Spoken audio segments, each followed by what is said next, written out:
রংপুরের তারাগঞ্জে এক মুক্তিযোদ্ধা যোগেশ চন্দ্র রায় ও তার স্ত্রী সুবর্ণা রায়কে করা হয়েছে।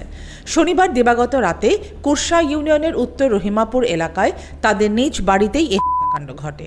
আজকে ধান পুঞ্জা হয়ে যাচ্ছে, তারপরে বাড়ি দাঁড়াইছে না, পরে ধান পুঞ্জা হয়ে গেল, পরে ডাক দিলাম শুনেছে না, পরে আমি যে আমার ঘরে পেছনে জ্বালা ধাক্কা দিয়েছি শুনেছে না। স্থানীয়রা জানান, রোববার সকাল 7:30টার দিকে প্রতিবেশীরা ডাকাডাকি করেও কোনো সাড়া না পেয়ে মই বেয়ে বাড়ির ভেতরে প্রবেশ করেন।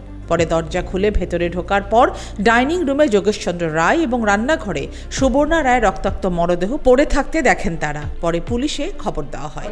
মাননীয় স্বরাষ্ট্র উপদেষ্টা এবং মাননীয় প্রধান উপদেষ্টার কাছে আমার আকুল আবেদন, আমরা তার ফাঁসি চাই। প্রত্যক্ষদর্শী দীপকচন্দ্র রায় জানান, তার পরিবার অন্তত 50 বছর ধরে যোগেশচন্দ্র রায়ের বাড়ি দেখাশোনার কাজ করত।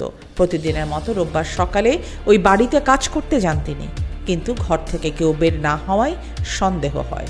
হত্যাকাণ্ডের খবর ছড়িয়ে পড়ায় এলাকায় শোকের ছায়া নেমে এসেছে। আশেপাশের বিভিন্ন এলাকা থেকে বহু মানুষ জমায়েত হয়েছেন।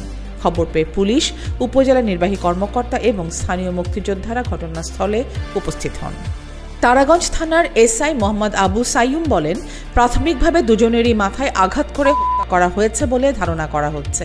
ঘটনার রহস্য উদ্ঘাটনে তদন্ত চলছে। স্থানীয় বাসিন্দা ও জনপ্রতিনিধিরা জানান, নিহত যোগেশচন্দ্র রায় পেশায় শিক্ষক ছিলেন। তিনি 2017 সালে সরকারি প্রাথমিক বিদ্যালয়ের প্রধান শিক্ষক পদ থেকে অবসরে যান। তার দুই ছেলে, বড় ছেলে শোভেন চন্দ্র রায় জয়পুরহাটে এবং ছোট ছেলে রাজেশ খান্না চন্দ্র রায় ঢাকায় পুলিশে চাকরি করেন। গ্রামের বাড়িতে স্বামী স্ত্রী দুজনই থাকতেন। ফরহান আহমেদ, আয়না টেলিভিশন, ঢাকা।